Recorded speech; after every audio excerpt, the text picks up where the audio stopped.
حاجی صاحب نے آخری عمر میں فیکٹری لگا لی اور 24 گھنٹے فیکٹری میں رہنے لگے۔ وہ 16 سے 18 گھنٹے دفتر میں کام کرتے تھے اور جب تھک جاتے تھے تو فیکٹری کے گیسٹ ہاؤس میں سو جاتے تھے۔ حاجی صاحب کے مزاج کی یہ تبدیلی سب کے لیے حیران کن تھی۔ وہ 30 برس تک دنیا داری، کاروبار اور روپے پیسے سے الگ تھلگ رہے تھے۔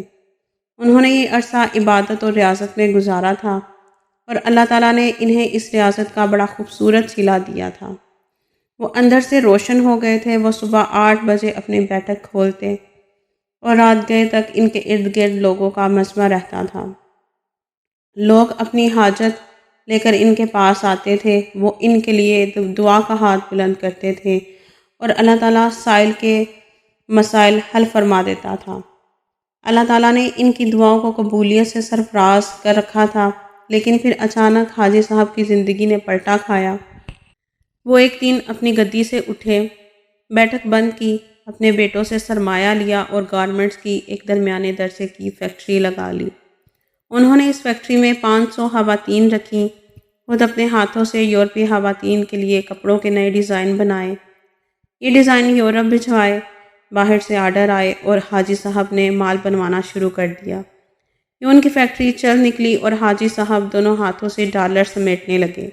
دنیا میں اس وقت گارمنٹس کی کم و بیش 2-3 کروڑ فیکٹریاں ہوں گی اور ان فیکٹریوں کے اتنے ہی مالکان ہوں گے، لیکن ان 2-3 کروڑ مالکان میں حاجی صاحب جیسا کوئی دوسرا کردار نہیں ہوگا۔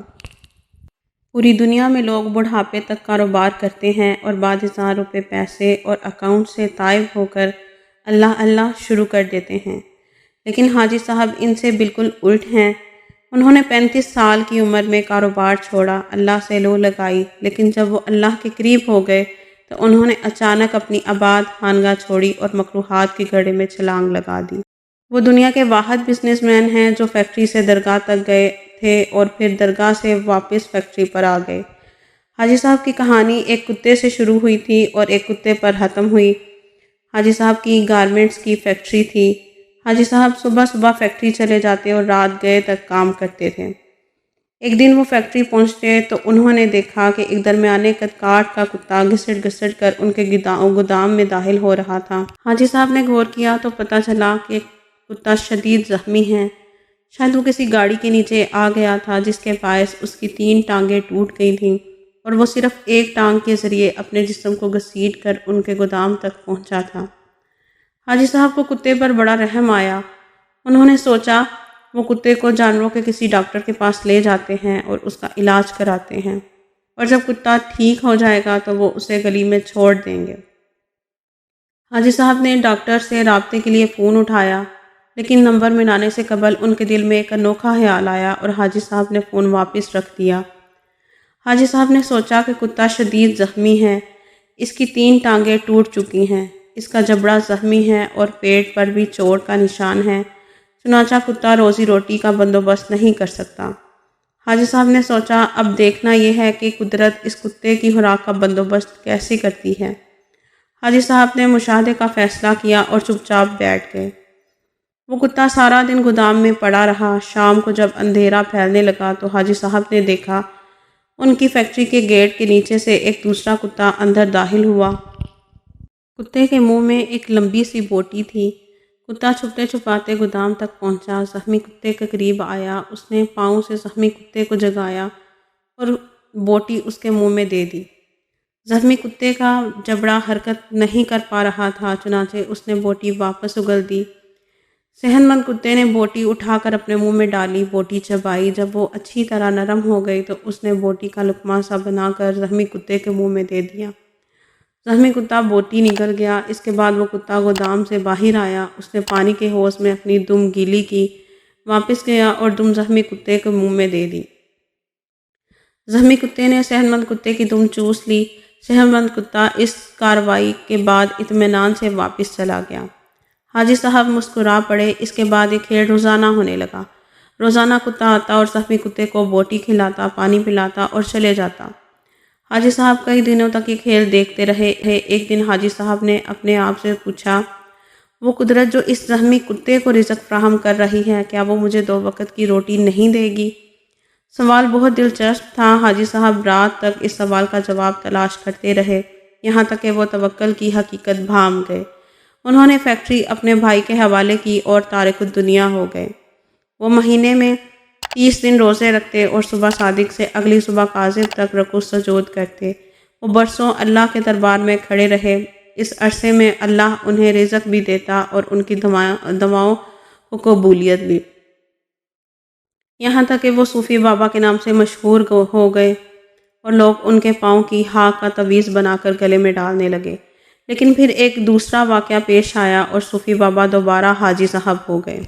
یہ سردیوں کی ایک نیم گرم دوپہر تھی۔ صوفی بابا کی بیٹھک میں درجنوں عقیدت مند بیٹھے تھے۔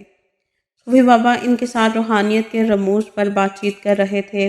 باتوں باتوں میں صوفی بابا نے کتے کا قصہ چھیڑ دیا اور اس قصے کے آخر میں حاضرین کو بتایا، رزق ہمیشہ انسان کا پیچھا کرتا ہے، لیکن ہم بے وقوف انسانوں نے رزق کا پیچھا شروع کر دیا ہے۔ اگر انسان کی توکل زندہ ہو تو رزق انسان تک ضرور پہنچتا ہے، بالکل اس کتے کی طرح جو زخمی ہوا تو دوسرا کتا اس کے حصے کا رزق لے کر اس کے پاس آ گیا۔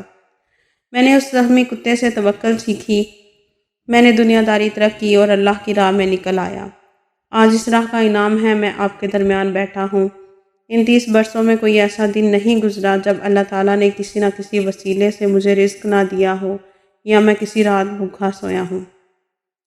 میں ہمیشہ اس زخمی کتے کو تھینک یو کہتا رہتا ہوں جس نے مجھے توکل کا سبق سکھایا۔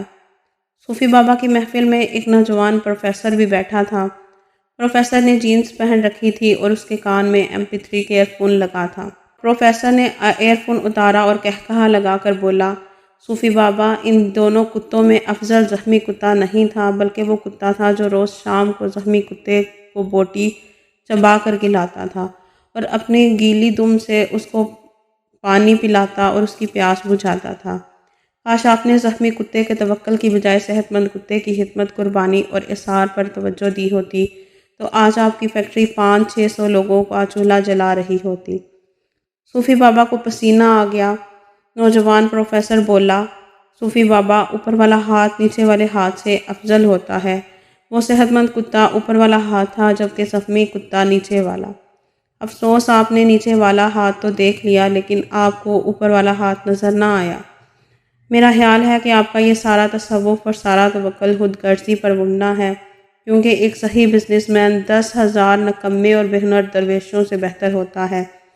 نوجوان اٹھا، اس نے سلام کیا اور بیٹھک سے نکل گیا۔